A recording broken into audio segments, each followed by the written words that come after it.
ఏలూరు జిల్లాలో జగనన్న విద్యాదీవెన పథకం కింద జూలై సెప్టెంబర్ 2023 త్రైమాసికానికి సంబంధించి 29,111 మంది విద్యార్థులకు సంబంధించి వారి తల్లులు విద్యార్థుల జాయింట్ బ్యాంక్ ఖాతాలకు 22.45 కోట్ల నిధులు ప్రభుత్వం విడుదల చేయడం జరిగిందని జిల్లా కలెక్టర్ ప్రసన్న వెంకటేష్ తెలిపారు.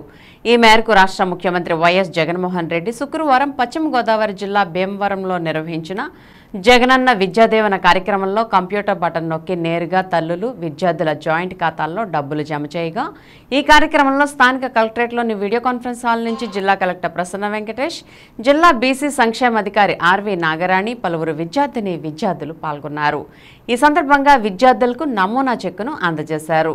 ఈ సందర్భంగా కలెక్టర్ ప్రసన్న వెంకటేష్ మాట్లాడుతూ జగనన్న విద్యాదీవెన పథకం కింద అర్హులైన పేద విద్యార్థులు పెద్ద చదువులు చదవాలన్న సమున్నత లక్ష్యంతో ITI, polytechnic, degree, engineering, medicine తదితర కోర్సులు చదివే పేద విద్యార్థుల కాలేజీలకు చెల్లించాల్సిన పూర్తి ఫీజుల మొత్తాన్ని క్రమం తప్పకుండా ఏ త్రైమాసికానికి ఆ త్రైమాసికం ముగిసిన వెంటనే విద్యార్థుల తల్లులు విద్యార్థుల ఉమ్మడి ఖాతాల్లో నేరుగా జమ చేస్తున్నామని తెలిపారు.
పిల్లలు అప్రూపాలయ్యే పరిస్థితి రాకూడదు అని చెప్పి తాపత్రయంతో జగనన్న విద్యా దీవెన, జగనన్న వసతి దీవెన అనే ఈ రెండు పథకాలకు హైయర్ ఎడ్యుకేషన్ లో ఉన్న పిల్లలకు మంచి జరగాలి అనే తాపత్రయంతో అక్షరాల ఖర్చు చేసింది 16,176 కోట్ల రూపాయలు చెప్పడానికి కూడా కనబడతాం.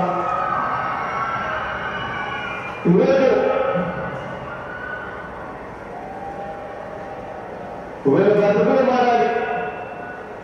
ఈ కుటుంబాల్లో నుంచి ప్రతి ఒక్కరూ బయటికి రావాలి. గొప్ప డిగ్రీలతో బయటికి రావాలి, ఇంజనీర్లు కావాలి, కలెక్టర్లు బట్టి పెద్ద చదువులు చదవాలి, డాక్టర్లు కావాలి అని చెప్పి వీళ్ళందరూ పెద్ద చదువులు చదివితే ఆ కుటుంబాలు తలరాతలు మారుతాయి అని చెప్పి తాపత్రయంతో అడుగులు పడ్డాయి. మన ప్రభుత్వం అధికారంలోకి రాకముందు 2017-18 సంబంధించిన ఫీజులు సైతం పెండింగ్ లో ఉన్న పరిస్థితులు, బకాయిలుగా ఉన్న పరిస్థితులు, ఎగ్గొట్టిన పరిస్థితులు, 7 కోట్ల రూపాయలు కూడా మనందరి ప్రభుత్వమే ఆ పిల్లల కోసం చిక్కటి చిరునవ్వులతోనే మనమే